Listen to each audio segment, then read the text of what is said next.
안녕하세요. 금나치마입니다.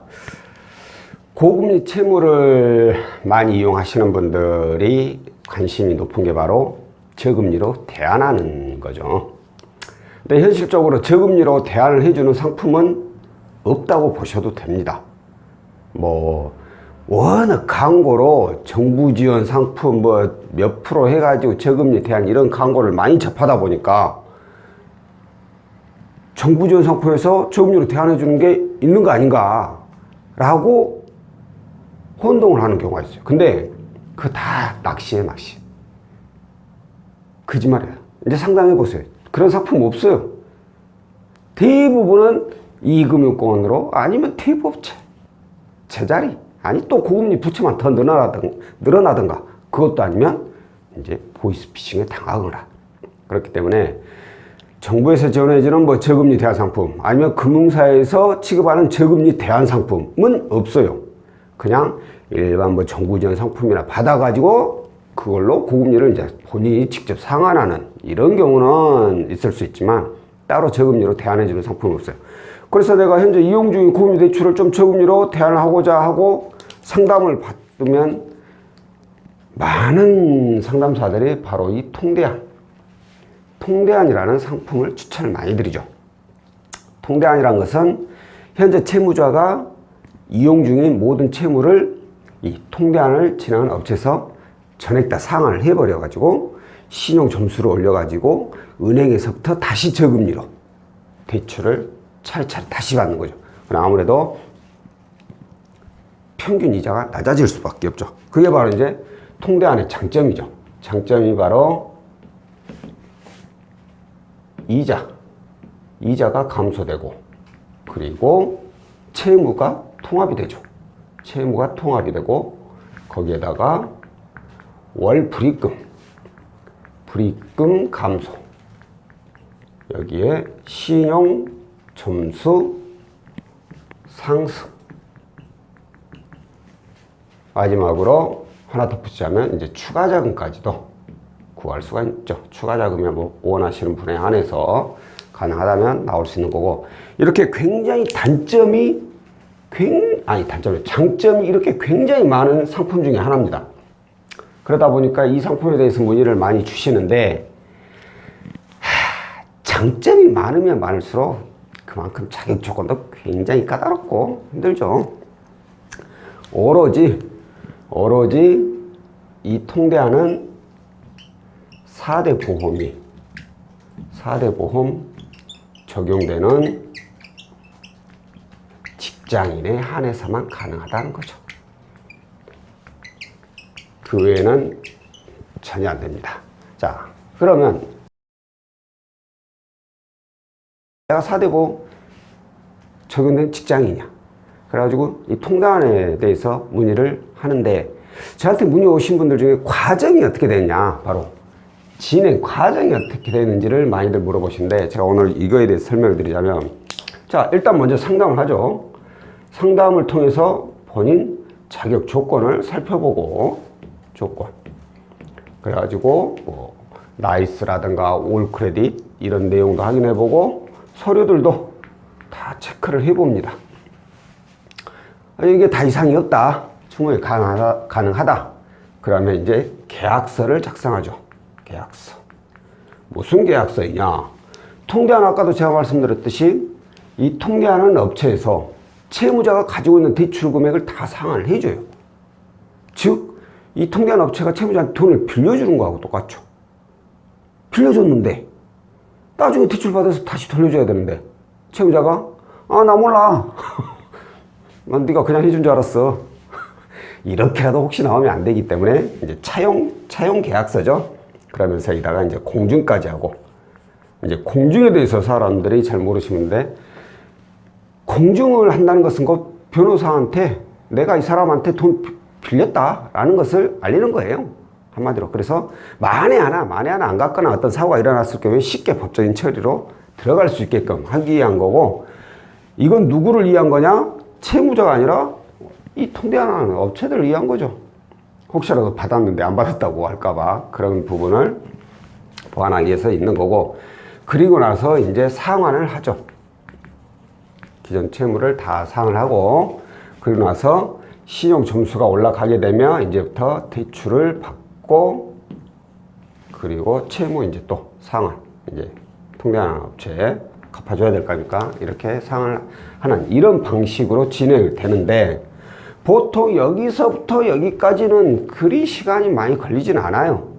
뭐 빠르면 며칠 이내에 만나서 계약서까지 작성하고, 뭐 채무자가 얼마나 빨리 서류를 주고 뭘 하고 하느냐, 계약서 작성하고 하느냐, 스케줄이 또 서로가 맞아야겠지만 그러냐에 따라서 시간은 정해져 있기 때문에 빠르신 분들은 좀 빠르고 좀 늦으신 분들은 좀 늦을 수밖에 없는데 중요한 게 이제 여기서죠. 바로 이 상환에서부터 이 상환까지. 여기는 채무 상환이죠. 채무 상환. 여기는 뭐라 해야 돼? 차용화인가? 차용 상환? 뭐라 해야 되나? 좀 애매하네. 업체로 이제 상환을 해줘야 되니까.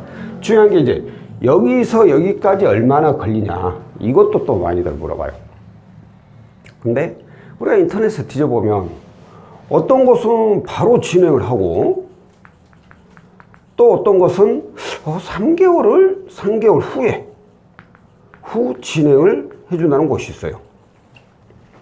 저 같은 경우에는 바로 진행입니다. 3개월은 하지는 않아요. 자, 근데 차이점이 뭐냐? 둘 다 이거 맞아요.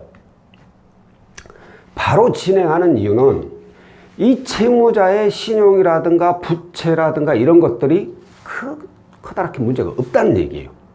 그러니까 이걸 상환하면 보통 3일 정도 지나면 바로 신용이 반영돼요. 그래서 신용 좀 훅 올라가죠.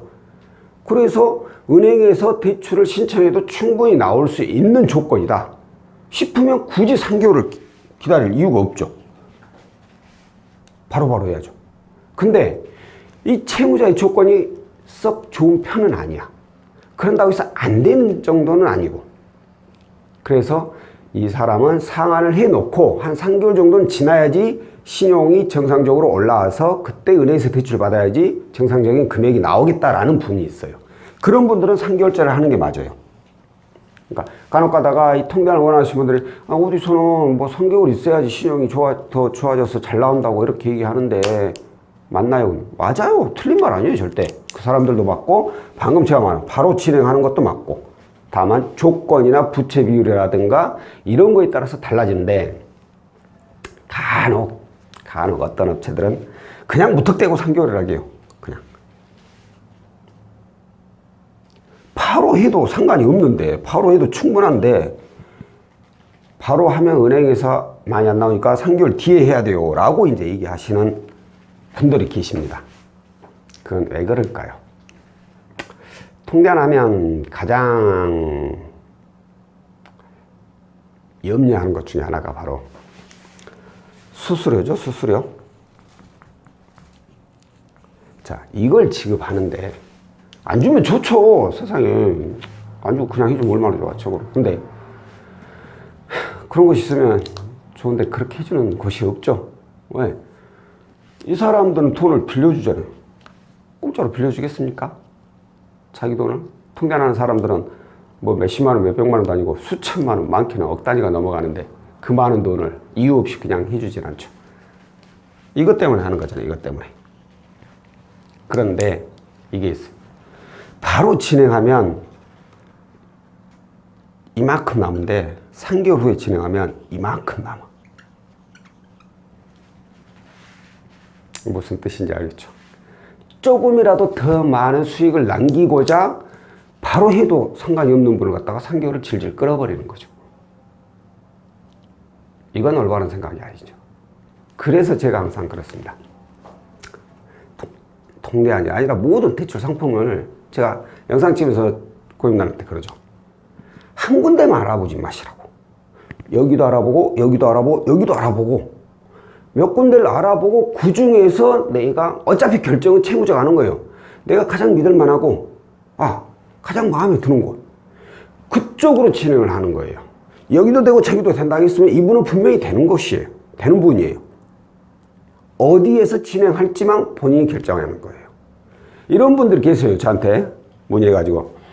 제가요, 상담사님과도 상담을 해봤고, 또 다른 데도 이렇게 해봤는데, 그 사람들을 믿을 수 있을까요? 그 사람들 말이 사실인가요? 이렇게 저한테 물어보는 분들이 굉장히 많은데, 이건 저한테 잘못된 질문이에요. 왜 그러느냐? 그 사람들이 제가 누군지를 모르잖아요. 그 사람들이 통계를 얼마나 잘 아는 사람들인지도 모르고,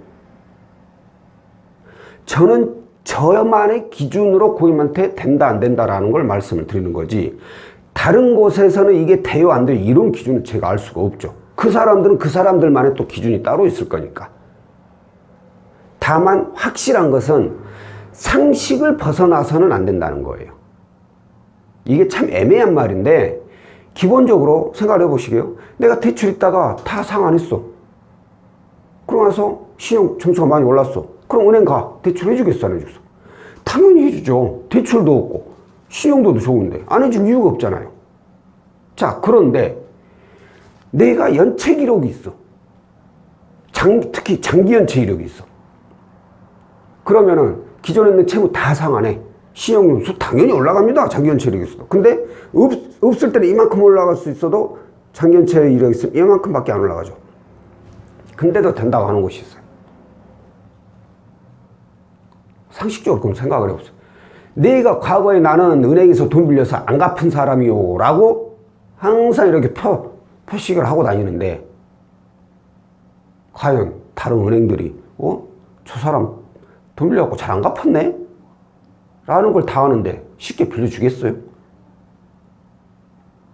아니면 빌려주더라도 원래는 5천만 원까지 나오는 분인데 그런 연체 기록이 있으니까 혹시 모르게 여기 위험성이 있으니까 1,000만 원 아니면 2천만 원만 해주고 말아버리지. 그러니까 이런 상식을 넘어가면 안 돼요.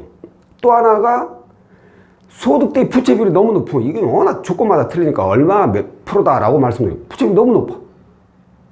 근데 무조건 은행에서 다 된다고 해. 예를 들어서 내가 연봉이 5천이야. 근데 부채가 내가 1억이 넘어. 은행에서 1억 해주겠어요? 공무원도 안 해줘. 신용대출로는. 그러니까 기본적인 상식을 넘어가는 얘기로 현혹을 한다. 그럼 거기는 거절을 해야겠지만, 그게 아닌 비슷한 내용이라면은 채무자 본인이 알아서 잘 판단을 하시라 이거죠. 자, 오늘은 통대한 진행 과정 말씀드렸죠. 우선 첫 번째 상담에는 뭐 자격 조건도 있고, 나이스하고 올 크레딧 그 내용, 그리고 서류 확인해보고 이상 없으면 이제 계약서 작성하고 공증하죠. 그리고 기존 채무 상환하고 신용점수 올라가고 나면 대출 받아서 다시 상환을 해주는 거. 이 방식이고, 보통 여기서 여기 기간이 짧으면은 1개월 정도, 1개월도 안 걸리는 분도 있죠. 부채 비율이 굉장히 좀 낮으신 분들, 은행 한 방울 끝나버리는 분들은 뭐 상환하고 일주일 만에 또 끝나버리니까. 그러니까 그런 분들 있지만, 또 평균적으로 봤을 때 1개월 잡고, 그리고 바로 진행하는 분들은 보통 1개월 잡고, 그렇지 않은 분들은 이제 3개월. 이것도 조건에 따라서 틀리지만 무조건 3개월만 고집하는 업체도 있으니까, 그런 경우에는 다른 곳도 알아봐서 굳이 3개월을 기다려야 되는 건지 아니면 바로도 가능한지도 체크를 해볼 필요가 있다는 거고요. 자, 오늘 영상은 여기까지고요. 다음번에 또 다른 내용으로 찾아뵙도록 하겠습니다. 고맙습니다.